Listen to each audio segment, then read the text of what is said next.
ಜಿ5 ಇರುವಾಗ ನೀವು ನಿಮ್ಮ ನೆಚ್ಚಿನ ಶೋಗಳನ್ನ ಎಂದಿಗೂ ಮಿಸ್ ಮಾಡಿಕೊಳ್ಳುವುದಿಲ್ಲ. ಅದು ಸಂಪೂರ್ಣ ಉಚಿತವಾಗಿ. ಹೇಳಿ ಶ್ರಾವಣಿಮ್ಮ, ಇವರಿಬ್ರು ಬದಲಾಗೋಕೆ ಬೆತ್ತದೇಟ್ ಕೊಟ್ಟಿದ್ದು ನೀವೇನಾ? ಅಯ್ಯೋ ಏನು ಹೇಳ್ತಿದ್ದೀರಾ ಮಾವ? ನಾನು ಈಗಷ್ಟೇ ಕಾಂತಮ್ಮನವ್ರಿಗೆ ಹೇಳ್ತಿದ್ನಲ್ಲ, ನಾನು ಒಂದು ಅಬಲೆ, ನೀವು ಏನೇ ಅಂದರೂ ನಾನು ಅನ್ನಿಸ್ಕೋತೀನಿ, ಬೈದ್ರು ಬೈಸ್ಕೋತೀನಿ ಅಂತ. ಅಂಥದ್ರಲ್ಲಿ ನಾನು ಅವರಿಗೆ ಬೆತ್ತದ ಏಟ್ ಕೊಡೋಕ್ಕಾಗುತ್ತಾ ಮಾವ? ಇಲ್ಲ ಶ್ರಾವಣಿಯಮ್ಮ, ನಿಮ್ಮ ಮಾತನ್ನ ನಾನು ನಂಬಲ್ಲ. ಅವ್ರು ಬರ್ತಿದ್ದಾಗಲೇ ನಾನು ಅವ್ರನ್ನ ಗಮನಿಸಿದೆ.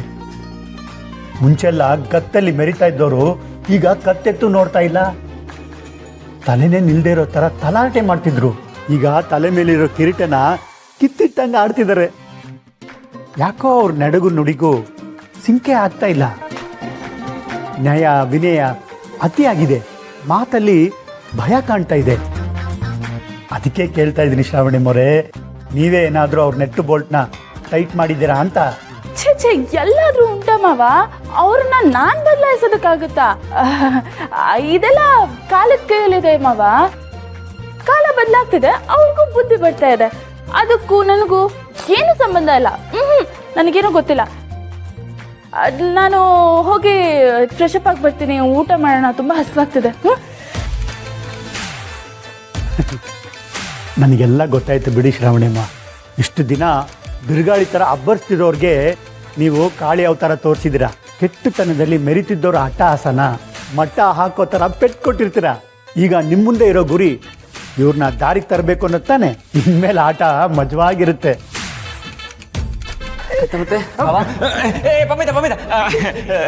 ಏನೋ ಬಾಮೈದ, ಕೆಲಸ ಮಾಡಿ ಎಷ್ಟೊಂದು ಸೊರಗೋಗ್ಬಿಟ್ಟಿದ್ಯಲ್ಲ ಬಾಮೈದ. ಏನಂದ್ರಿ ಬಾವ?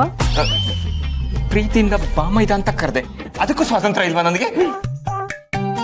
ಬಾ, ಒಂದು ನಿಮಿಷ ಬನ್ನಿ ಇಲ್ಲಿ. ಏನಿಲ್ಲ, ಇವತ್ತು ಏನಾದ್ರು ಕಾರ್ತಿಕೇಯ ಏನಪ್ಪ ಹಿಂಗ್ ಮಾತಾಡ್ಬಿಟ್ಟೆ? ಅಪರೂಪಕ್ಕೆ ನನ್ ಮಗ ಪರ್ಫೆಕ್ಟ್ ಆಗಿ ಸ್ಟಡಿಯಾಗಿ ನಿಂತಿದ್ದಾನೆ. ಅಪರೂಪಕ್ಕೆ ಬುದ್ಧಿ ಬಂದು ತನ್ನ ಬಾಯಿಯಿಂದ 4 ಒಳ್ಳೆ ಮಾತಾಡ್ತಿದ್ದಾನೆ ಅಲ್ವೇನೋ? ನೀನು ಬೇಕಾದ್ರೆ ಕೇಳಿಸ್ಕೊಪ್ಪ. ಬಾಮೈದ, ಅದು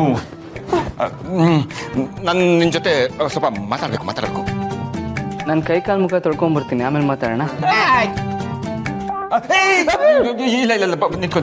ಅದು ನಿನ್ ಜೊತೆ ಏನ್ ಮಾತಾಡ್ಬೇಕು ಅನ್ಕೊಂಡಿದ್ನೋ ಅದು ಗಂಟ್ಲಲ್ಲಿ ಬಂದ್ಬಿಟ್ಟಿದೆ. ಅದನ್ನ ಹೇಳ್ಬಿಡ್ತೀನಿ, ಇಲ್ಲಾಂದ್ರೆ ಆಮೇಲೆ ಮರ್ತೋಗ್ಬಿಡುತ್ತೆ. ಅಂಥ ವಿಷಯ ಏನ್ ಬಾವಾ? ಅದು ನೋಡಪ್ಪ, ತುಂಬಾ ಮುಖ್ಯವಾದ ವಿಷಯ. ಅದನ್ನ ಇವನು ಹೇಳಲೇಬೇಕು, ನೀನು ಕೇಳಲೇಬೇಕು. ದರಿದ್ರ ಮಖಾಯನ ನೋಡ್ತಿದ್ಯಾ? ಹೇಳೋ ವಿಷಯ ಅದು ಏನಂತಂದ್ರೆ, ನಾನು ನನ್ನ ಹೆಂಡತಿ, ನನ್ನ ಮಗಳು, ಮಮ್ಮಿ ಎಲ್ಲ ಮನೆ ಬಿಟ್ಟು ಹೋಗೋಣ ಅಂತ ಅಂದ್ಕೊಂಡಿದ್ದೀವಿ.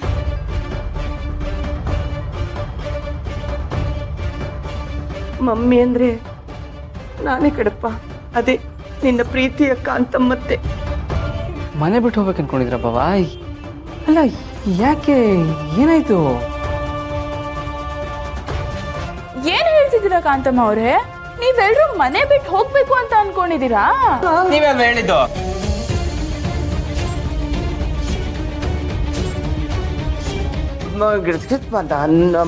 ಮೇಡಮ್ ಅವರೇ, ನೀವೇ ಕೇಳಿದ್ರಲ್ಲ ನೀವೆಲ್ಲರೂ ಮನೆ ಬಿಟ್ಟು ಹೋಗ್ತಿದ್ದೀರಾ ಅಂತ, ಅದಕ್ಕೆ ಅವನು ಈ ಥರ ಉತ್ತರ.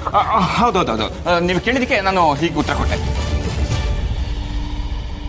ಬಾವಾ, ಮನೆ ಬಿಟ್ಟು ಹೋಗುವಂಥದ್ದು ಏನಾಗಿದೆ ಈಗ? ನಿಮಗೆ ಈ ಮನೇಲಿ ಯಾರಾದರೂ ಏನಾದರೂ ಅಂದ್ರ, ಅಥವಾ ನಿಮ್ಮ ಮನ್ಸಿಗೆ ನೋವಾಗೋ ಥರ ನಡ್ಕೊಂಡ್ರೆ ಯಾರಾದರೂ ಹೇಳಿ ಬಾವಾ. ಏನಾದರೂ ಬೇಜಾರಾಗೋ ಥರ ಆಯ್ತಾ ನಮ್ಮ ಮನೇಲಿ? ಅಯ್ಯೋ ಎಂತ ಮಾತಾಡ್ದೆಪ್ಪ. ಇದು ಮನೆನಾ? ಅಲ್ಲ, ದೇವಸ್ಥಾನ. ಇಲ್ಲಿರೋರೆಲ್ಲ ದೇವತಾ ಮನುಷ್ಯರು. ಇಂಥವ್ರಿಂದ ನಮಗ್ ನೋವಾಗುತ್ತಪ್ಪ.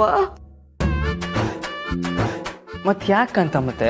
ಮಮ್ಮೈದ, ನಾನು ಮನೆ ಬಿಟ್ಟು ಹೋಗ್ತೀನಿ ಅಂತಿರೋದು ಇನ್ನೊಂದು ಮನೆ ಮಾಡಿ ನನ್ನ ಕುಟುಂಬವನ್ನ ನಾನೇ ಕಷ್ಟಪಟ್ಟು ದುಡಿದು ಸಾಕ್ಬೇಕು ಅನ್ನೋ ಕಾರಣಕ್ಕೆ. ಏನ್ರಿ ಹೇಳ್ತಿದ್ದೀರಾ? ನೀವು ದುಡ್ದು ಬೇರೆ ಮನೆ ಮಾಡಿ ನಮ್ಮನ್ನೆಲ್ಲ ಸಾಕ್ತೀರಾ? ಅಮ್ಮ, ಕೇಳಿಸ್ಕೊಂಡೆ ನಮ್ಮ ನನ್ನ ಗಂಡ ಹೇಳ್ತಿರೋದನ್ನ? ಇದು ಕನಸೋ ನನಸೋ ನನಗೊಂದು ಅರ್ಥ ಆಗ್ತಿಲ್ಲ ರೀ. ನಿಮ್ಮ ಮೈ ಮೇಲೆ ಏನಾದ್ರು ದೇವ್ರಿಗೆ ಬಂದ್ಬಿಡ್ತಾ ಹೇಗೆ? ನನಗೆ ಹಾಗೆ ಅನಿಸ್ತಾ ಇಲ್ಲ. ಯಾವುದೋ ದೇವತೆ ಕೃಪಾ ಕಟಾಕ್ಷಿಂದ ಇವ್ರಿಗೆ ಒಳ್ಳೆ ಬುದ್ಧಿ ಬಂದಿರಬೇಕು ಅನ್ಸುತ್ತೆ. ಹೌದೌದು ರೀ, ನಿಜ ಏನ್ರಿ? ನೀವು ದುಡ್ದು ಬೇರೆ ಮನೆ ಮಾಡಿ ನಮ್ಮನ್ನೆಲ್ಲ ಸಾಕ್ತೀರಾ? ಹೌದು ಕಣೆ, ನಿರ್ಧಾರ ಮಾಡಿದ್ದೀನಿ. ಎಷ್ಟು ದಿನ ಅಂತ ಹೆಂಡತಿ ಮಕ್ಕಳನ್ನ ತವ್ರ ಮನೇಲೇ ಇಟ್ಟು ಸಾಕೋದು. ಹೆಂಡತಿ ಮಕ್ಕಳು ಮಾತ್ರ ಅಲ್ಲ, ನಿಮ್ಮ ತಾಯಿಯವರು ಇಲ್ಲೇ ಇದಾರಲ್ಲ.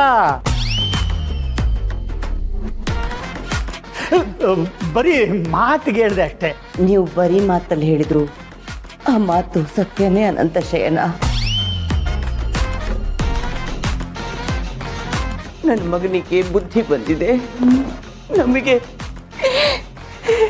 ಈ ಮನೆ ಋಣ ತೀರಿದೆ. ಹೌದು ಮಾವ, ಯಾವ ಗಂಡಸು ಹೆಂಡತಿ ಮಕ್ಕಳನ್ನ ಅವ್ರ ಅಮ್ಮನ್ನ ಎಲ್ಲರನ್ನು ಕರ್ಕೊಂಬಂದು ತವ್ರ ಮನೇಲೆ ಜಾಂಡ ಊರ್ಬೇಕು ಅಂತ ಅನ್ಕೊಂಡಿರಲ್ಲ. ಆದ್ರೇನ್ ಮಾಡೋದು, ನನ್ನ ದುರ್ವಿಧಿ ಹಾಗಾಗೋಯ್ತು. ಈಗ ಜ್ಞಾನೋದಯ ಆಗಿದೆ, ಅದಕ್ಕೆ ಬೇರೆ ಮನೆ ಮಾಡೋಣ ಅಂತ ಅನ್ಕೊಂಡಿದ್ದೀನಿ. ಅಂತೂ ನಿಮಗ್ ಜ್ಞಾನೋದಯ ಆಯ್ತಾ? ಅದ್ ಯಾವ ಮರದ ಕೆಳಗಡೆ ಕುತ್ಕೊಂಡು ತಪಸ್ ಮಾಡಿದ್ರಿ ಇಂಥ ಒಳ್ಳೆ ಜ್ಞಾನೋದಯ ಆಗೋಗಿದೆ? ಅದು ಹೆಮ್ಮರನೆ ಬಿಡಮ್ಮ. ಅದು ಬುದ್ಧಿ ಇಲ್ದವ್ರನ್ನ ತಿದ್ದಿ ಒದ್ದಿ ಬುದ್ಧಿ ಹೇಳೋ ಮಹಾಮರ, ಆಲದ ಮರ. ಆ ಮರಕ್ಕೆ ಇಲ್ಲಿಂದಾನೆ 3 ನಮಸ್ಕಾರ ಹಾಕ್ಬಿಡ್ತೀನಿ. ನಿಮ್ಗಂತೂ ಒಳ್ಳೆ ಬುದ್ಧಿ ಬಂತಲ್ಲ, ನನಗಷ್ಟೇ ಸಾಕು. ಅಕ್ಕ ನೀನ್ ಸುಮ್ಮನೆ ಇರೋ ಸ್ವಲ್ಪ. ನೀನು ಭಾವ ಹೇಳಿದಕ್ಕೆ ತಲೆ ಆಡಿಸ್ತಾ ಇದೆಯಲ್ಲ. ಇದು ತುಂಬಿದ ಕುಟುಂಬ. ಇಷ್ಟು ದಿನ ಕಷ್ಟನೋ ಸುಖನೋ ಮನೇಲಿ ಇದ್ರು ತಾನೆ. ಇವಾಗ ನನಗೆ ಬಿಟ್ಕೊಡೋದಕ್ಕೆ ಇಷ್ಟ ಇಲ್ಲ. ಅದೇನೇ ಆಗುತ್ತೋ ಅವ್ರು ಇಲ್ಲೇ ಇರಬೇಕು. ಬಾವ, ನಿಮ್ಮ ನಿರ್ಧಾರನ ಬದಲಾಯಿಸ್ಕೊಬೇಡಿ ಬಾವ, ನೀವು ಇಲ್ಲೇ ಇರಿ. ಆಮೇಲೆ ಮನೆ ಬಿಟ್ಟು ಹೋಗ್ತೀನಿ ಅನ್ನೋ ಮಾತಿನ ಇನ್ನೊಂದ್ಸಲಿ ಆಡ್ಲೇಬೇಡಿ ಬಾವ.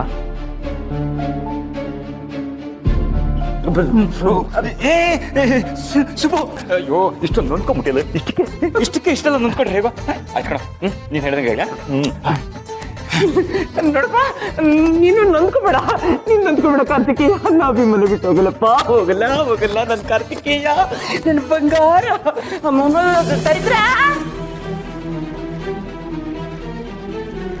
ಓಹೋ, ಇದಕ್ಕೆ ಕಾಯ್ತಿದ್ರಾ?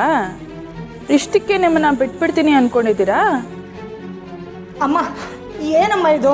ಅಪರೂಪಕ್ಕೆ ನನ್ನ ಗಂಡಂಗೆ ಒಳ್ಳೆ ಬುದ್ಧಿ ಬಂದು ಒಂದು ನಿರ್ಧಾರ ತಗೊಂಡ್ರೆ ನಿನ್ ಮಗ ಅದಕ್ಕೂ ಕಲ್ಲಾಗ್ತಾನಲ್ಲಮ್ಮ. ಅಕ್ಕ ಅಕ್ಕ ಅವ್ರು ಏನ್ ಮಾಡ್ಬೇಕು ಇಲ್ಲೇ ಮಾಡ್ಬೋದಲ್ವಾ? ಧನಲಕ್ಷ್ಮಿ ನಿಂತ್ಕೊಳ್ಳೆ. ಏನಪ್ಪ ಇದೆಲ್ಲ, ಏನಪ್ಪ? ನನಗೂ ಗೊತ್ತಾಗ್ತಿಲ್ಲ ಮಗನೇ.